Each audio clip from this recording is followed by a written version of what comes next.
Single dad refused CEO's money. Her next move was unbelievable. The moment Jack Mitchell slammed the door on Eliza Winters, one of the most powerful CEOs in the country, neither of them knew their lives would change forever. Not because of the money she'd offered, but because of what she did next when he refused it. If you're enjoying this story, please hit that like button and subscribe to our channel for more heartwarming content that reminds us all of the unexpected ways humanity can shine through even in the darkest moments. Jack Mitchell stared at his kitchen table, bills spread out like a losing hand of cards. The refrigerator hummed in the background, a sound that used to be comforting but now just reminded him of another appliance that could break at any moment. His daughter's school photos smiled up at him from the fridge door, 8-year-old Lily with her missing front teeth and unruly curls, the spitting image of her mother. 3 years since cancer took Sarah, and Jack still found himself turning to tell her something before remembering she wasn't there. 3 years of being both mom and dad to Lily.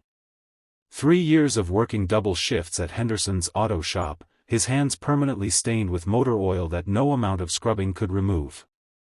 "Daddy, I'm hungry," Lily said, padding into the kitchen in her mismatched pajamas, the pink top with unicorns that was too small and the blue bottoms with stars that were too big. Jack's heart clenched. He'd been so focused on the bills he'd lost track of time. "Sorry, sweetie. Let's make some dinner," he said, forcing a smile as he pushed the overdue notices aside. Their electricity had already been shut off once this year. He couldn't let that happen again. Across town, Eliza Winters sat alone in her corner office on the 38th floor, the city lights twinkling below like the jewelry she could afford but rarely wore. At 42, she had everything money could buy: the penthouse apartment, the luxury car collection, the vacation homes she visited maybe once a year. North Star Industries had become a tech giant under her leadership, and Forbes had just named her one of the most influential women in business for the 3rd consecutive year. Yet something was missing. She found herself working later and later, not because she needed to, but because going home to her empty apartment felt unbearable. Her assistant had left a stack of charity requests on her desk. Eliza normally delegated these to her PR team, but tonight, something made her pick up the first envelope. Henderson's Community Center facing closure, the headline read. The small community center in the working-class neighborhood where she'd grown up was on the verge of shutting down. The place where her single mother had been able to leave her after school while working 2 jobs. The place that had kept her off the streets and given her access to computers when her family couldn't afford one. Something stirred in Eliza. Before she could talk herself out of it, she grabbed her coat and headed to her car. Jack had just finished tucking Lily into bed when the knock came.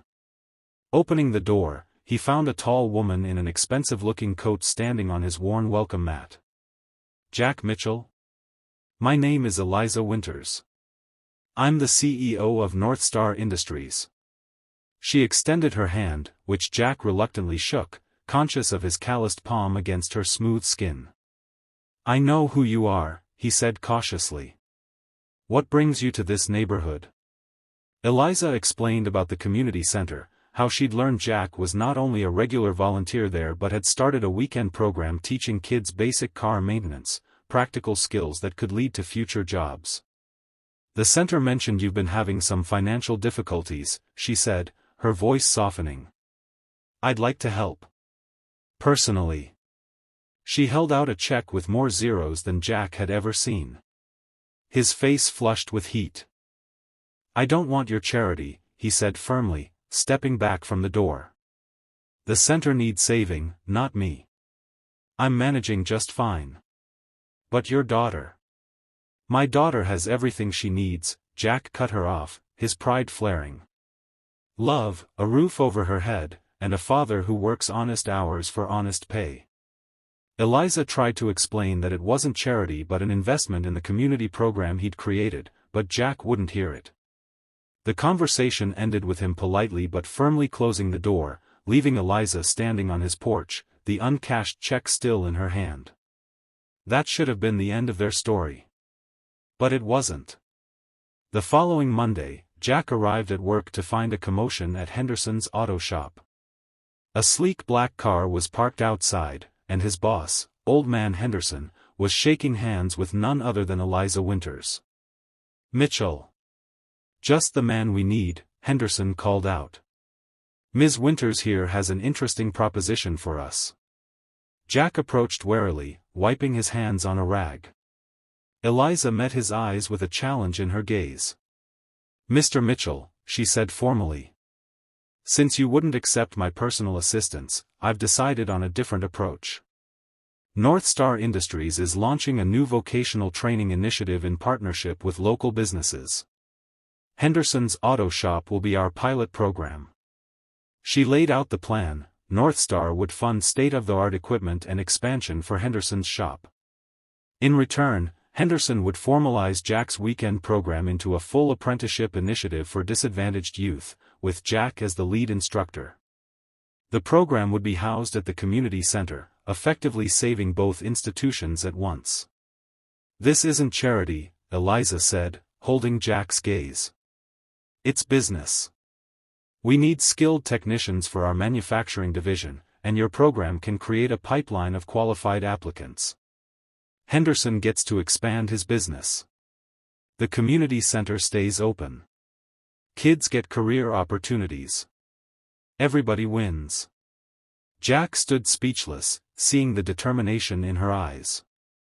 This woman had found a way to help that he couldn't refuse without hurting everyone else in the process. "Why?" he finally asked. "Why go to all this trouble?" Eliza's professional facade cracked just slightly. "That community center saved me once. I'm just returning the favor." What followed transformed not just Jack's life, but the entire neighborhood. The Hands-On Future program became North Star's most successful community initiative. Kids who might have dropped out of school found purpose in learning practical skills. Henderson's business doubled, then tripled in size. Jack found himself not just fixing cars but fixing lives, including his own. As for Eliza, she began spending more time at the center than in her corner office. She started by giving presentations about career paths in technology, but soon found herself helping kids with homework or simply listening to their stories. The woman who had built her life around corporate achievement discovered something money couldn't buy: connection. 6 months after their first meeting, Jack and Lily invited Eliza for dinner at their small house. The electricity was on, the refrigerator was full, and Lily had set the table with mismatched plates and careful precision. "We're celebrating," Jack explained as he served the simple meal he'd prepared. Lily got an A on her science project. "The one about how car engines work," Lily added proudly. "Ms. Eliza helped me with the diagrams." As they ate, Jack watched Eliza with his daughter, how she listened intently to Lily's chatter, how her corporate persona had completely melted away. He realized something had fundamentally changed in both their lives. "You know," he said as they washed dishes side by side later, "I've been thinking about why I refused your money that day." Eliza handed him a plate to dry. "Pride?" "Partly," he admitted. "But also fear. Not just of taking charity, but of what it would mean to need it. To acknowledge I couldn't do it all on my own." "Nobody can," Eliza said softly. "I built a billion-dollar company thinking success would fill the emptiness. It didn't." Their eyes met over the soapy water, an understanding passing between them that needed no words. The community center thrived. Henderson's expanded to 3 locations. Jack eventually became Henderson's partner in the business. Eliza restructured North Star's corporate responsibility programs to focus on sustainable community partnerships rather than one-time donations. And somewhere along the way, the CEO and the single dad found something neither expected: a second chance at family. 2 years after that first door slam, Jack and Lily Mitchell moved into a modest house with a garage big enough for Jack's tools and a garden where Eliza could plant flowers on weekends. Lily got a new mother, Jack found a partner who understood his pride and his passion, and Eliza discovered that the most valuable investment she'd ever made wasn't in stocks or property, but in the human heart.